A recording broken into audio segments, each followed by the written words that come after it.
Hello students, good morning. Today we are going to deal with synthesis. What is that? Synthesis. Synthesis means to combine the two sentences, to join the two sentences.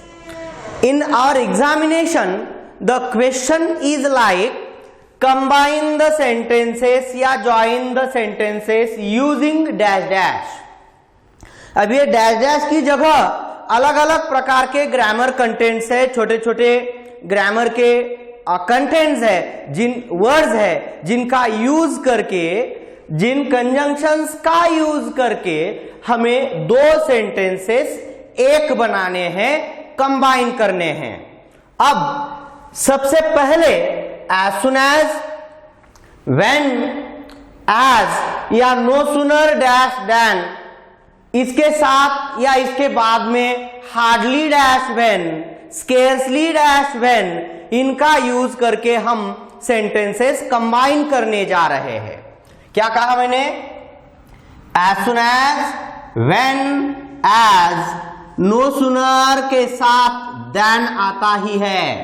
ऐसे conjunctions का use करके हम अब दो sentences join करेंगे, combine करेंगे. उसके लिए 2 से 3 रूल्स हैं जो आपको ध्यान में रखने हैं, फॉलो करने हैं. सबसे पहले तो एक बात देखिए, जो भी 2 सेंटेंसेस दिए जाएंगे उसमें 2 actions will be there and the 2 actions which are given are interdependent. What said? The 2 actions are depend on each other. 2 ऐसी घटना, क्रिया, एक्शंस जो एक दूसरे पर डिपेंड है, और 2 क्रिया देखकर हमें यह तय करना है कि 2 में से पहले क्या हुआ है. What ever that occurred first, वो ढूंढना है. वो इसलिए कि जो भी पहले हुआ है, जो भी क्रिया पहले हुई है, उसके पहले वन ऑफ दीज का यूज करना है. अब देखिए, जैसे चलते चलते ठोकर लगना और गिरना 2 क्रिया है. पहले क्या हुआ? गिर गए या ठोकर लगी? हाँ, यस, ठोकर लगना ये पहले वाली क्रिया है. जैसे दूसरा एग्जाम्पल देखिए, डोर नॉक होना या डोर बेल रिंग होना एंड डोर ओपन करना. 2 क्रिया में से पहले क्या हुआ है? Yes, obviously door bell ring होने की या डोर नॉक करने की क्रिया पहले वाली है. जैसे कि क्लास रूम में टीचर एंटर करना और सब स्टूडेंट्स खड़े रह जाना, 2 क्रिया है. पहले क्या होता है? स्टूडेंट्स खड़े हो जाते हैं या टीचर एंटर करता है? यस, टीचर एंटर करता है. तो जो भी पहले हुआ है वो हमें फाइंड आउट करना है. और उसके बिगिनिंग में आई वांट टू से कि in the beginning of the first action, in the beginning of the action that occurred first, we have to take either as soon as, when या as. इनमें से कोई एक का use करना है. पहले वाली क्रिया लिखनी है, कॉमा देना है. दूसरा कोई कंजंक्शन जैसे एंड वगैरह आता है तो उसको रिमूव करना है, वहां पे कॉमा देना है. इमीडिएटली ऐसा वर्ड अगर आता है तो उसको रिमूव करना है. देखो, immediately and as soon as या व्हेन या एज या नो सूनर का मीनिंग एक जैसे ही है, तो इमीडिएटली रिमूव करना है. और सबसे इंपॉर्टेंट रूल, एक बात ध्यान में रखिए, अगर एंड से जोड़कर 2 वाक्य दिए हैं तो एंड के बाद सब्जेक्ट वहां वाक्य में दिखता नहीं है, दिया नहीं होगा, तो हमें पहले एक्शन से ही सब्जेक्ट रिपीट करना है. ये जरूरी है. अब एक एग्जाम्पल पहले वाला मैं आपको एक्सप्लेन करके बताता हूं.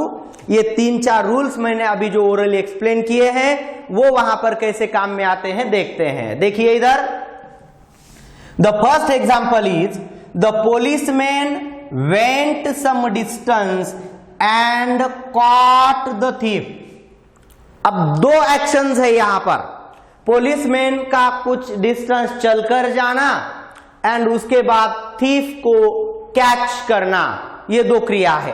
पहले क्या हुआ, चोर को पकड़ा है या कुछ अंतर चल के गए हैं, यस ये पहले कुछ चलकर जाना हुआ है, तो इस एक्शन के पहले एज सुन एज लीजिए, जैसे as soon as the policeman went some distance. अब एंड निकाल के यहां कॉमा देना जरूरी है बच्चों। यहां एंड के बाद सब्जेक्ट नहीं है, तो ये वाला सब्जेक्ट मैं रिपीट करता हूं, ये बहुत जरूरी है, ये ध्यान में रखिए। द पोलिसमैन के बदले मैं यहां पे दे ऐसा सब्जेक्ट रिप्लेस करता हूं, लेता हूं। As soon as the policeman went some distance comma they, ये remaining part as it is लिख देते हैं, caught the thief. Finally answer क्या आया देखो, as soon as the policeman went some distance comma they caught the thief. When का अगर use करने के लिए कहा जाता है तो क्या होगा, yes very simple, as soon as निकालना है। When the policeman went some distance comma they caught the thief. As का यूज अगर करने के लिए कहा जाता है तो as the policeman went some distance comma they caught the thief. Is that clear? अब दूसरा वाक्य देखिए, the doorbell rings and the bell rings and all the students come out of their classroom immediately.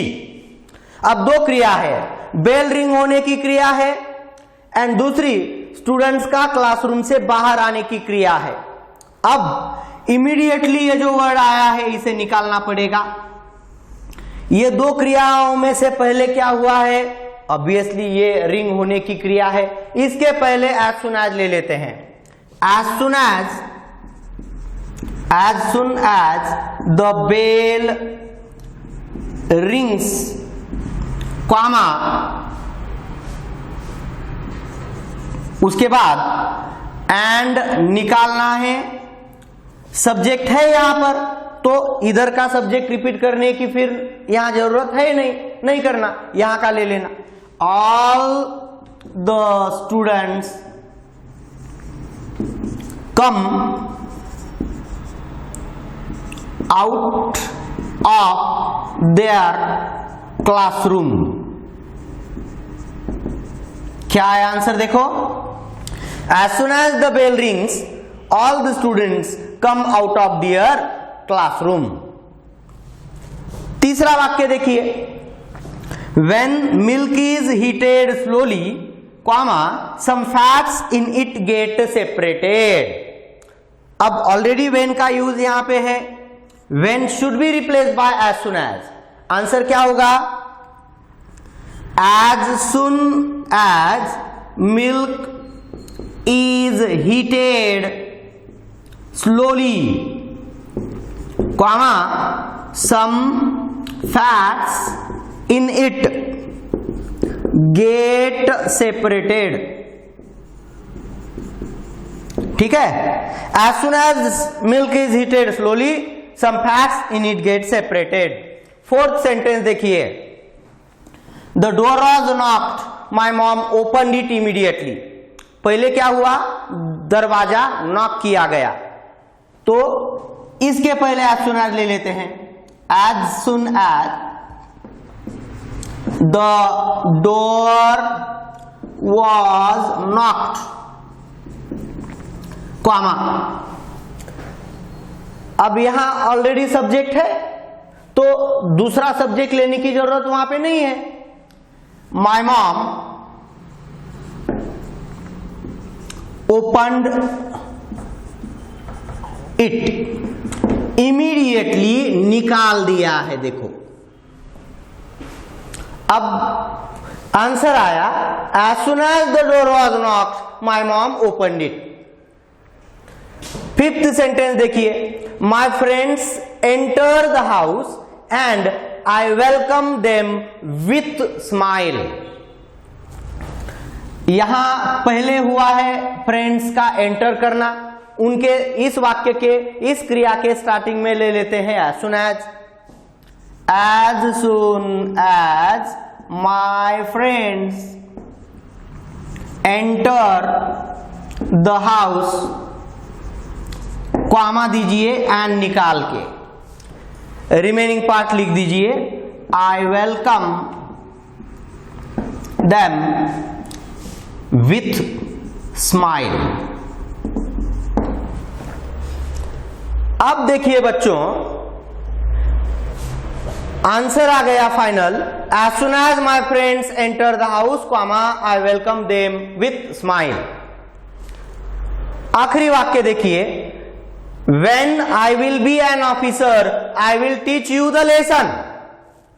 Already when का use है यहां पे, तो when निकाल के as soon as लेना है, that's it। देखिए answer, as soon as I will be an officer, I will teach you the lesson। as soon as, when या as का यूज करके हमने कुछ सेंटेंसेस देखे हैं। अब नो सुनर का यूज कैसे करना है ये देखते हैं। नो सुनर, इसके साथ देन ये मत भूलिए, एग्जाम में सिर्फ नो सुनर का यूज करने के लिए भी कहा जाएगा, उसके साथ हमें नो सुनर के साथ देन लेना जरूरी होता है। अब यूज कैसे करना है देखो, सबसे पहले जो क्रिया फर्स्ट है उसके स्टार्टिंग में नो सुनर लेना है। नो सुनर के बाद ऑक्सिलरी वर्ब लेना जरूरी है। कौन सा ऑक्सिलरी वर्ब लेना है? उस क्रिया फर्स्ट जो हुआ है, पहले जो हुआ है, उसमें जो भी ऑक्सिलरी होगा वो नो सुनर के बाद लेना है। अगर ऑक्सिलरी नहीं है उस फर्स्ट एक्शन में तो do does did according to the tense लेना है। डज या डिड लेने पर उस क्रिया में वर्ब का रूट फॉर्म लेना जरूरी होता है, ये पक्का ध्यान में रखिए। अब नो सुनर लिया, ऑक्सिलरी वर्ब लिया, गिवन सेंटेंस में से पहले एक्शन जो है वो लिखकर कॉमा दीजिए, एंड जैसा कंजंक्शन अगर आया है निकाल दीजिए। कॉमा अगर दिया है तो निकाल दीजिए। जहां हमने as soon as का यूज करते वक्त कॉमा दिया था, उस कॉमा की जगह हमें देन का यूज करना है। What said? Then, THAN। Then subject जो भी पहले वाक्य में है वो अगर गिवन सेंटेंस में सब्जेक्ट नहीं है, सेकेंड एक्शन में सब्जेक्ट नहीं है, तो पहले वाला सब्जेक्ट रिपीट कीजिए। एंड है तो फिर कोई दिक्कत नहीं है, वो एज इट इज लिखना है। इमीडिएटली जैसे वर्ड्स अगर आते हैं तो उन्हें निकालना पड़ेगा। एग्जाम्पल देखकर ये और क्लियर हो जाएगा। पहला वाक्य देखिए, the policeman went some distance and caught the thief. Already आपको पता है पहले ये हुआ है। इसके स्टार्टिंग में मैं नो सुनर ले लेता हूं। No sooner, no sooner. अब ऑक्सिलरी वर्ब कौन सा ले लूं? देखो यहां ऑक्सिलरी वर्ब नहीं है, नहीं है, ये पास्ट में है वेंट, तो डिड लेना पड़ेगा। No sooner did the policeman went के बदले यहां रूट फॉर्म करना जरूरी है। यहां गलती हो सकती है आपकी, रूट फॉर्म करना है। गो सम डिस्टेंस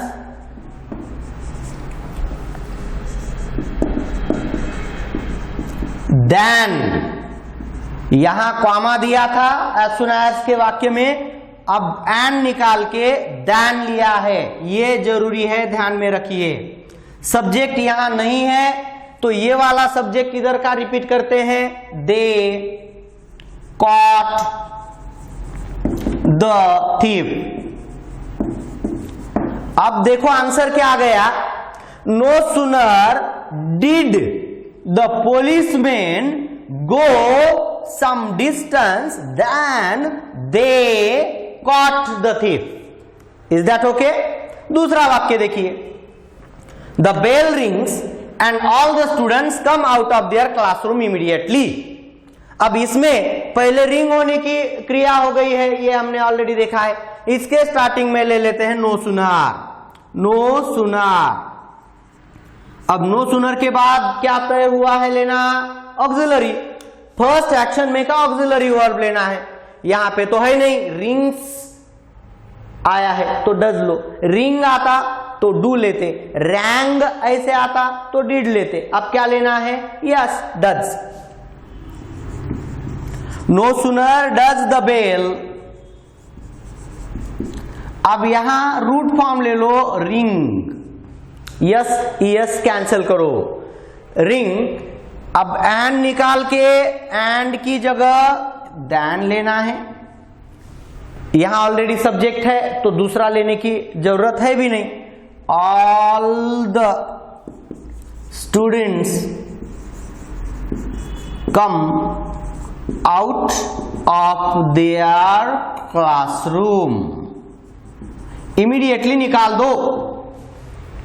देखो क्या हुआ, no sooner does the bell ring then all the students come out of their classroom. Third sentence देखिए, when milk is heated slowly some fats in it get separated।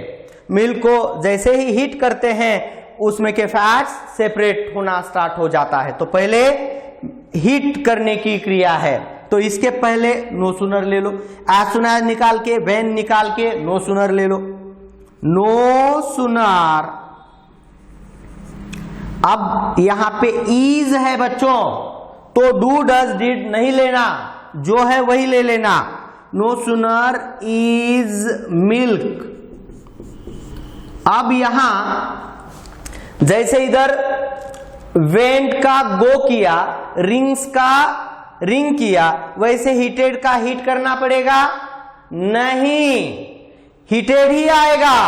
What said, heated ही आएगा, क्योंकि is वही का है, वही का auxiliary verb लेने पर इस वर्ब में कुछ भी बदल नहीं करना, एज इट इज ले लेना, हीटेड।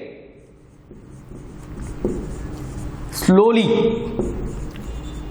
कॉमा जो दिख रहा है ना यहां पे लीजिए देन, बाकी पार्ट एज इट इज लिखते हैं। Some fats in it get separated. देखो क्या हुआ है, no sooner is milk heated slowly then some fats in it get separated. ठीक है। फोर्थ सेंटेंस देखिए, the door was knocked my mom opened it immediately. पहले डोर नॉक हुआ है, उसके स्टार्टिंग में ले लेते हैं no sooner. As soon as निकाल के, व्हेन निकाल के no sooner, no sooner.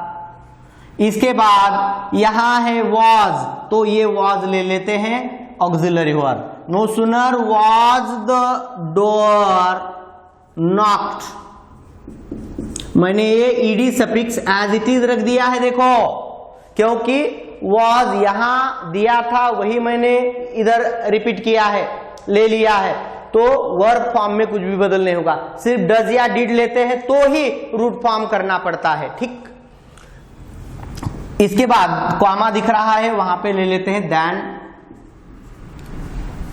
Remaining part as it is लिखते हैं। My mom open it immediately, ये निकाल दीजिए, रिमूव कीजिए। आंसर आया, no sooner was the door knocked then my mom opened it. Fifth sentence देखिए, my friends enter the house and I welcome them with smile. ये पहले हुआ है, इसके स्टार्टिंग में बिगिनिंग में ले लेते हैं no sooner. No sooner auxiliary verb कौन सा लेना है? फ्रेंड्स है इसलिए डज नहीं लेना। वर्ब को देखो, वर्ब एंटर है, डू लो, एंटर्स होता डज लेते, एंटर्ड होता डिड लेते, क्या लेना? Do. No sooner do my friends enter the house, comma के जगह एंड के बदले देन लीजिए, then I welcome them with smile. आंसर क्या है बच्चों? देखो, no sooner do my friends enter the house then I welcome them with smile. ठीक है। आखिरी वाक्य देखिए, When I will be an officer, I will teach you the lesson। अब ये when निकाल के no sooner ले लेते हैं। no sooner के बाद यहां will है तो will ले लो। no sooner will I be an officer then comma की जगह then I will teach you the lesson. देखिए स्टूडेंट्स, आंसर क्या आ गया अपना? No sooner will I be an officer then I will teach you the lesson. ये समझ में आ गया? As soon as, when, as, no sooner, इनका यूज कैसे किया है, कौन से 2-3 रूल्स हमने फॉलो किए हैं, ये ध्यान में रखो। अब देखिए, as soon as, no sooner, इनके साथ मैंने hardly या scarcely when का यूज कैसे करना है ये भी हमें देखना है, ऐसे कहा था। अब जैसे as soon as, no sooner time indicate करते हैं, वैसे ही ये टाइम इंडिकेट करने के लिए यूज करते हैं। अब इनका यूज करने के लिए जो भी 2 क्रिया एग्जाम में दी गई है उसमें से पहले क्या हुआ है ये हमारे समझ में आना चाहिए। जो एक्शन पहले हुई है, पहले अकर हुई है, उसके स्टार्टिंग में हार्डली या स्केर्सली का यूज करना है। हार्डली के बाद हैड ही लेना पड़ता है। अगर हैड लेते हैं तो वो फर्स्ट एक्शन में वर्ब का 3rd फॉर्म यूज करना पड़ेगा। What said? तीसरा फॉर्म लेना पड़ेगा। कॉमा या एंड निकाल के 2 क्रियाओं के बीच में व्हेन लीजिए, एंड फिर से अगर सब्जेक्ट सेकेंड एक्शन के बिगिनिंग में नहीं है तो फर्स्ट एक्शन में से सब्जेक्ट रिपीट कीजिए। इमीडिएटली अगर वाक्य में आता है तो उसे निकालना पड़ेगा। एग्जाम्पल देखते हैं तो क्लियरली समझ में आ जाएगा। एग्जाम्पल देखो, the policeman went some distance and caught the thief. पहले क्या हुआ है? पहले कौन सी क्रिया हुई है? The policeman went some distance. इसके स्टार्टिंग में ले लेते हैं हार्डली हैड या स्केर्सली हैड। देखिए आंसर में बिगिन करते हैं हार्डली हैड, सब्जेक्ट ले लो द पोलिसमैन। अब यहां हैड लिया है तो वेंट का 3rd फॉर्म जो है गॉन, ये लेना जरूरी है। Hardly had the policeman gone some distance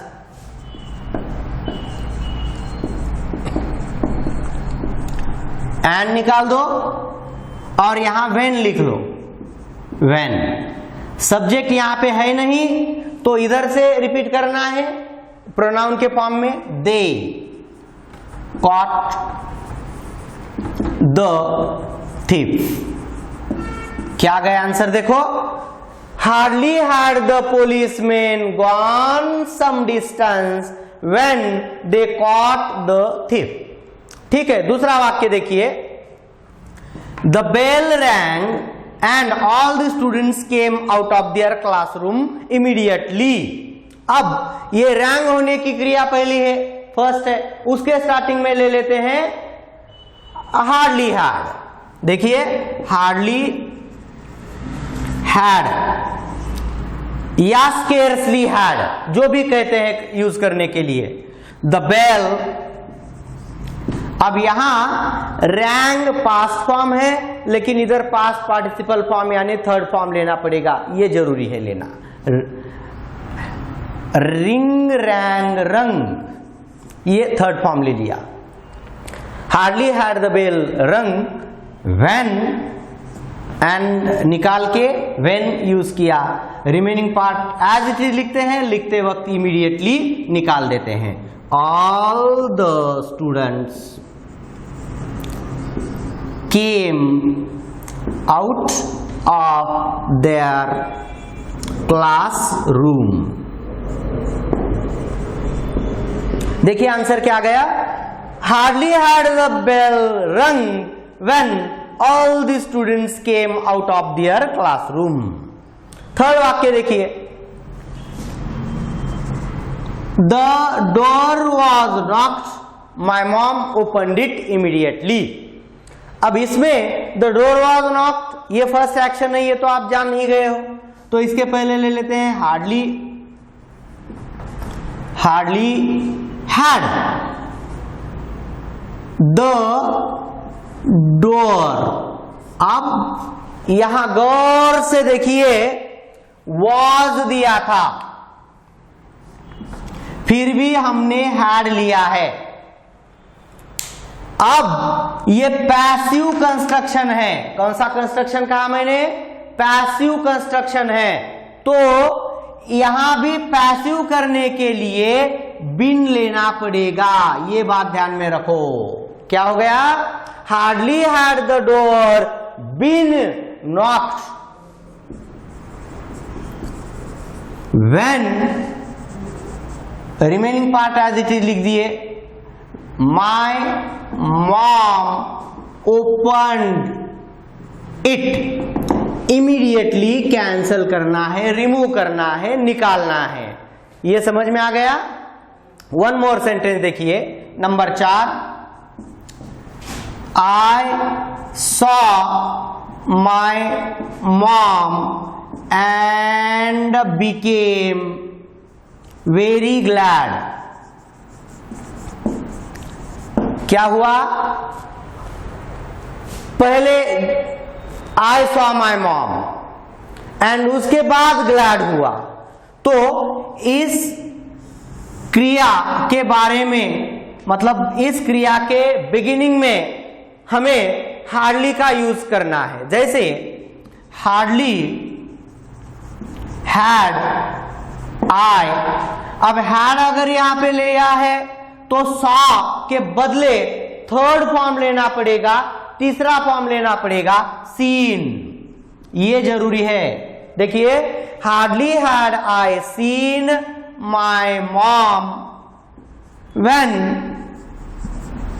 and निकाल के सब्जेक्ट यहां है नहीं, तो ये वाला सब्जेक्ट मैं रिपीट करता हूं, आई बिकेम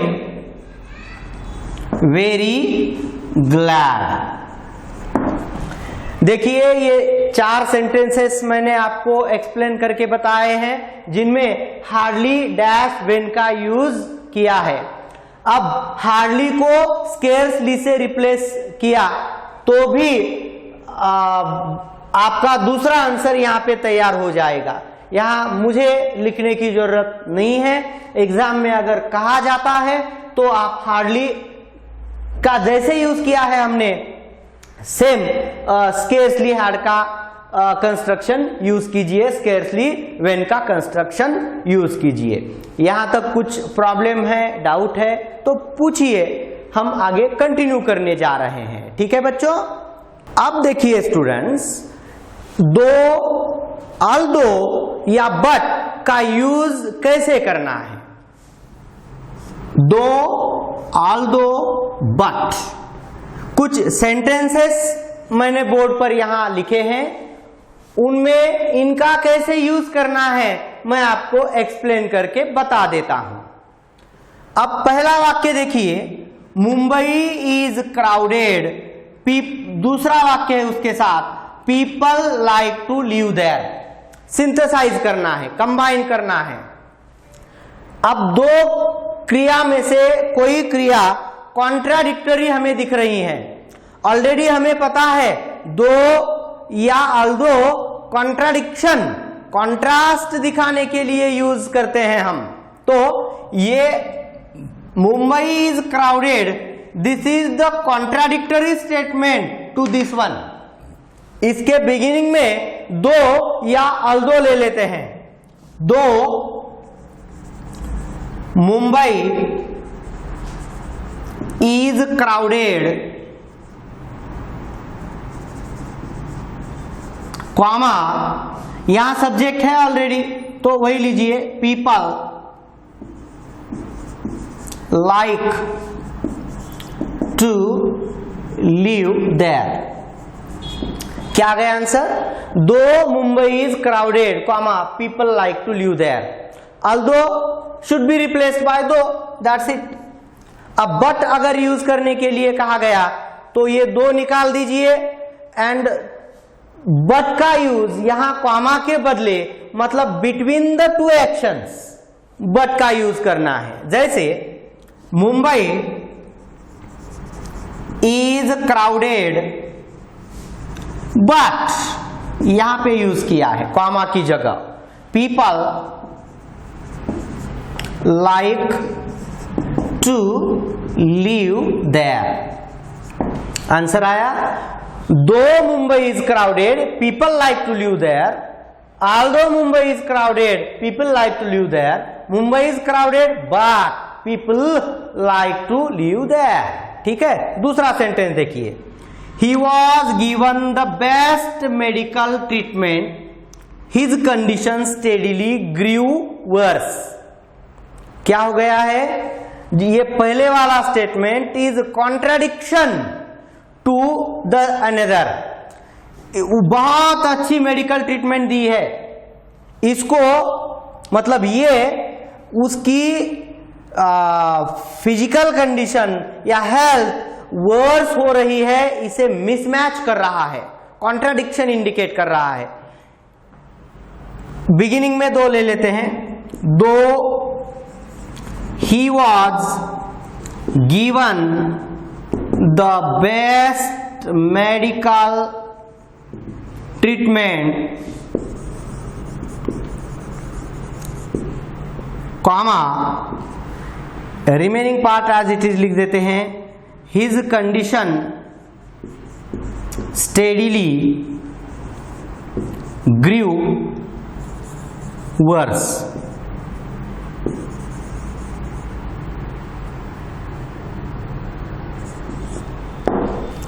आंसर आया, though he was given the best medical treatment, comma, his condition steadily grew verse.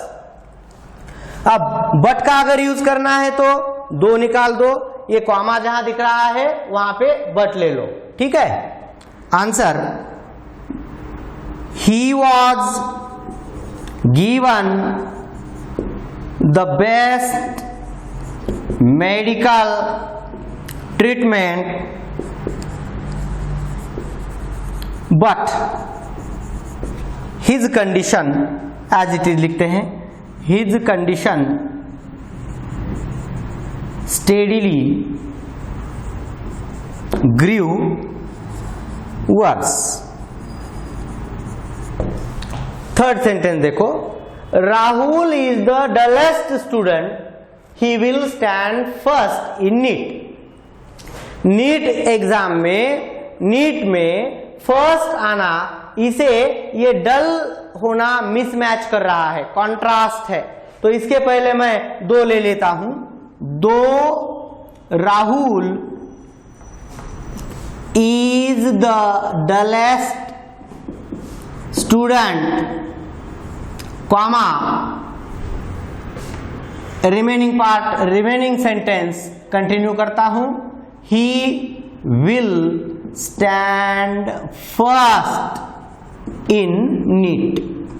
Answer क्या आया देखो, दो Rahul is the dullest student he will stand first in NEET। ये ही इधर कैपिटल दिया था, मैंने एच ये स्मॉल लिखा है यहां पर, क्योंकि यहां दो अलग अलग सेंटेंसेस थे, यहां ये पूरा एक ही सेंटेंस है।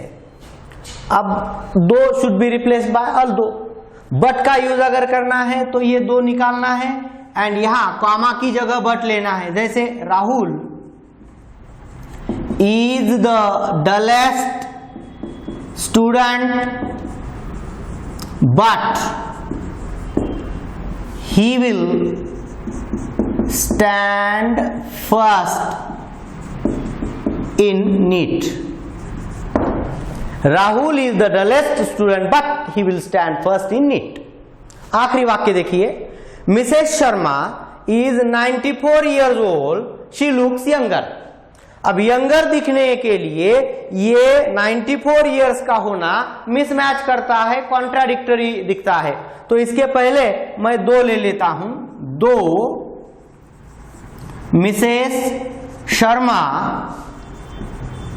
Is 94 years old, comma she looks younger, she looks younger.